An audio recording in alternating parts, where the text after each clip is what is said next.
আক্রান্ত বিএসএফ জওয়ান গাছে বেঁধে অত্যাচার বিএসএফ জওয়ানকে বাংলাদেশে তুলে নিয়ে গিয়ে মারধর অনুপ্রবেশ ঠেকাতে গিয়েই আক্রান্ত বিএসএফ আর বেশ কয়েক ঘন্টা পরে ছাড়া হয় সেই জওয়ানকে।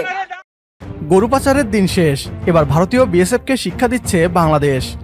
এত বছর আমরা ভারত সীমান্তে বাংলাদেশের নিরীহ মানুষদের উপর ভারতীয় বিএসএফ এর অমানবিক নির্যাতনের চিত্র দেখে এসেছি। বিভিন্ন অজুহাতে বাংলাদেশের অভ্যন্তরে ঢুকে গ্রামবাসীদের নির্যাতন করা ছিল বিএসএফ এর নিয়মিত রুটিন। গণ অভ্যুত্থানের পর যেন ভারতীয় বিএসএফ এর দাপট কমে গিয়েছে। সীমান্তে এখন বিএসএফ বাঘের মতো নয়, বরং ভেজা বিড়ালে পরিণত হয়েছে। নতুন বাংলাদেশে ভারতীয় গরু আমদানি নিষিদ্ধ, ফলে হাজার হাজার গরু নিয়ে বিপাকে ভারত। কুরবানির ঈদকে সামনে রেখে বাংলাদেশে গরু পাচার করতে গিয়ে ধরা খেল বিএসএফ। এরপর তাকে গাছের সাথে বেঁধে গণধোলাইয়ের মাধ্যমে অতিথি আপ্যায়ন করা হয়েছে।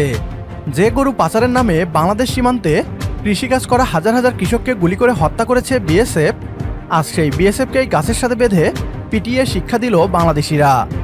এসব দেখে পশ্চিমবাংলার দাদাদের মাথায় রক্ত উঠে গিয়েছে। যে বিএসএফ সীমান্তে রীতিমতো হুঙ্কার দিত, আজ তারা মার খাচ্ছে। বাংলাদেশে পাকিস্তানের মতো বোমা হামলা করার হুমকি দিচ্ছে।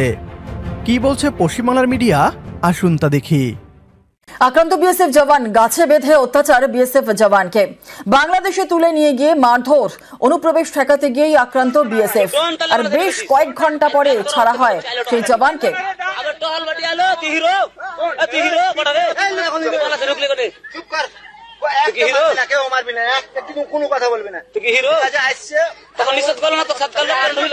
বাংলাদেশে কেন নরম ভারত? পাকিস্তানের বিরুদ্ধে করা পদক্ষেপ ভারতের, অথচ বাংলাদেশের বিরুদ্ধে এখনো করা ব্যবস্থা নয়।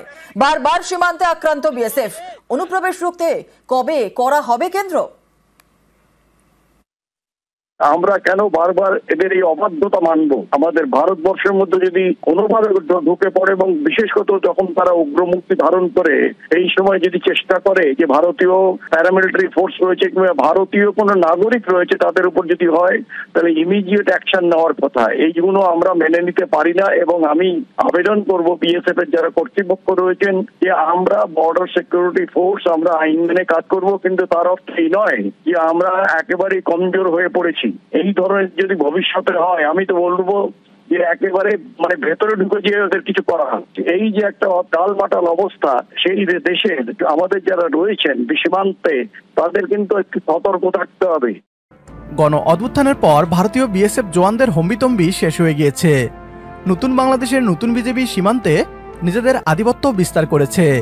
এতে বাংলাদেশের সাধারণ নাগরিকদেরও ভয় কেটে গিয়েছে।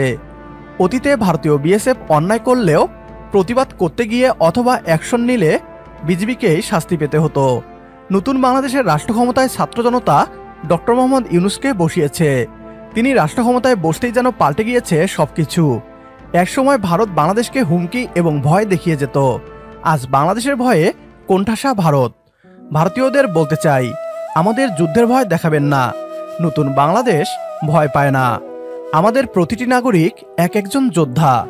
একমত হলে কমেন্ট বক্সে ইয়েস লিখে জানিয়ে দিন আমাদের। সেই সাথে ভিডিও শেয়ার করে দেখার সুযোগ করে দিন আপনার বন্ধুদের।